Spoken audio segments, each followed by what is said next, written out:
नमस्कार सांग माने जय जगन्नाथ। आज आसतु जानिबा जीवन सारा सुस्थ रहिबार घरोई उपाय।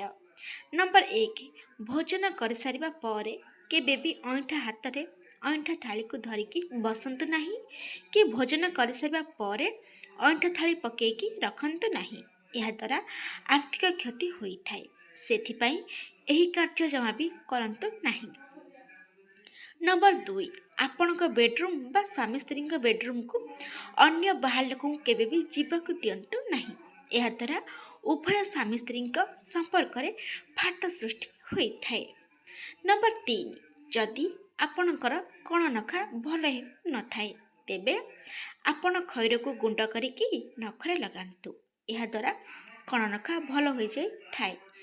नंबर 4, आपणक घरे रोषे कर सारा परे किछि खाद्य अग्नि देवता को एवं वायु देवता को निहाती भाव में समर्पण करंतु एवं ता सहित गाय को मध्य खावा पई दियंतु। यह द्वारा बहुत मंगल होइथाय। नंबर 5, निज पूर्वपुरुष मानकर फोटो केबे भी निज ठाकुर घरे रखंतु नाही। एही फोटो को घर दक्षिण कांथरे रखिबा उचित, नाइ तो दक्षिण पटे निहाती भाव में रखंतु।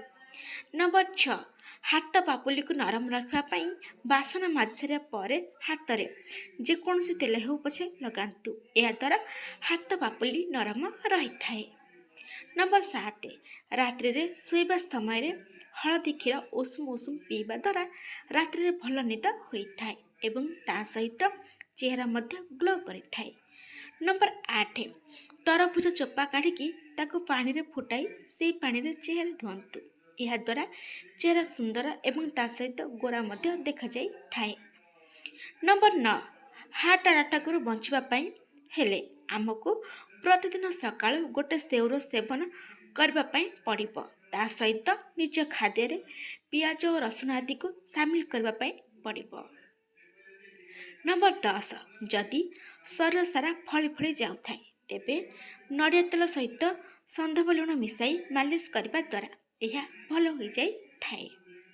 नंबर 11, जदि प्रतिदिन सकाळु त्रिफला पानी रे आखि धुअंती तेबे यह द्वारा दृष्टिशक्ति वृद्धि होई थाए एवं ता सहित आखि धरिया परि रोग होई न थाए। नंबर 12, जदि शरीर रे आबु होई थाए तेबे अमृतभंडा पत्र को बाटिकी ताको उषुम करिकी से स्थान रे मारिबा द्वारा यह दूर हो जाए थाए। नंबर 13, गर्भवती महिला माने बाम कड़ माड़िकी शयन करने संतान पाई बहुत लाभ होई थाए एवं ता सहित सब बले गोटे कड़ माड़िकी शयन करने कथा नुहे, टिके टिके एपट सेपट कड़ माड़िकी शोइबा उचित अटे।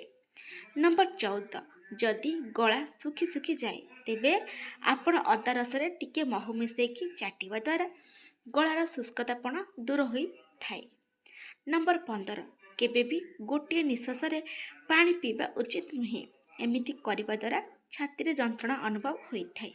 पानी सर्वदा रही रही पियंतु। एमिति नया नया वीडियो देखा पाई चैनल को सब्सक्राइब कर दियंतु एवं लाइक कमेंट शेयर भी करंतु। संपूर्ण वीडियो देखिथिबारु आपनको बहुत बहुत धन्यवाद। आज पई रहउची जय जगन्नाथ।